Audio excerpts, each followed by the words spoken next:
चढ़दा पंजाब लहिंदे पंजाब नूं Pappu pigeon club वालों अस्सलाम वालेकुम।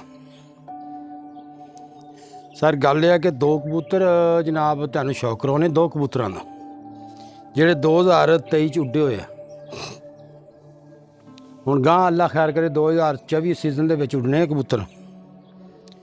ये जनाब मेरे वीर भरा जिहड़े हैगे आ शौक कर लो, अगर तुहाडी समझ आ जाण साडे नाल राबता करो। पूरा पाकिस्तान कारगो जिथे कहोगे जिहड़े शहर च कहोगे उत्थे पहुँचा देंगे। कबूतर चेक करो जी, लो जी आ पहला पीस आ, चेक करो जी गौर नाल। खट्टी अख, नोक चेक करो जी, बहुत अच्छा कबूतर है जिहड़ा 2023 उड्डिया होया। ठीक है, गौर नाल चेक करो। ये पट्टिया होया जनाब, आ चेक करो। ठीक है, जिस किसी वीर भरा नूं जरूरत होवे, समझ आवे, साडे नाल राबता कर लवे। पूरा पाकिस्तान कारगो। हाँ जी, पंजियां दा शौक करो जी, बहुत अच्छे पंजे है, वेखो। ठीक है, चेक करो जी कबूतर। तुहानूं दूसरा कबूतर भी चेक कराउने। लो जी दूसरा जानवर चेक करो गौर नाल। ठीक है, जिहड़े 2023 उड्डे होए कबूतर तुहानूं उन्हां दा शौक करा रहे हैं जनाब। गां 2024 दे विच उड्डणगे।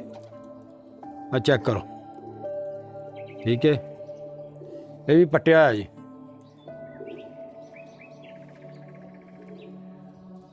दुम दा शौक करो जी। ठीक है,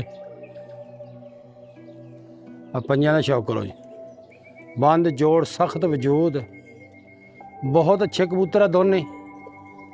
ठीक है, आ चेक करो, पंजियां दा शौक करो जनाब।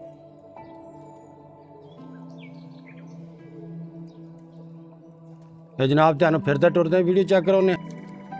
लो जी फिरदे टुरदे वीडियो चेक करो जी।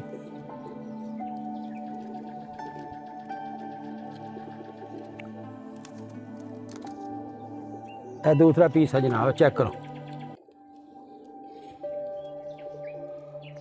जनाब जिस मेरे वीर भरा दी समझ आ जाण, पूरा पाकिस्तान कारगो साडे नाल राबता करे। हर शहर जिथे कहोगे पहुँचा देंगे जनाब। जे अगर साडी वीडियो अच्छी लगे सब्सक्राइब लाइक जरूर कर छड्या करो जनाब।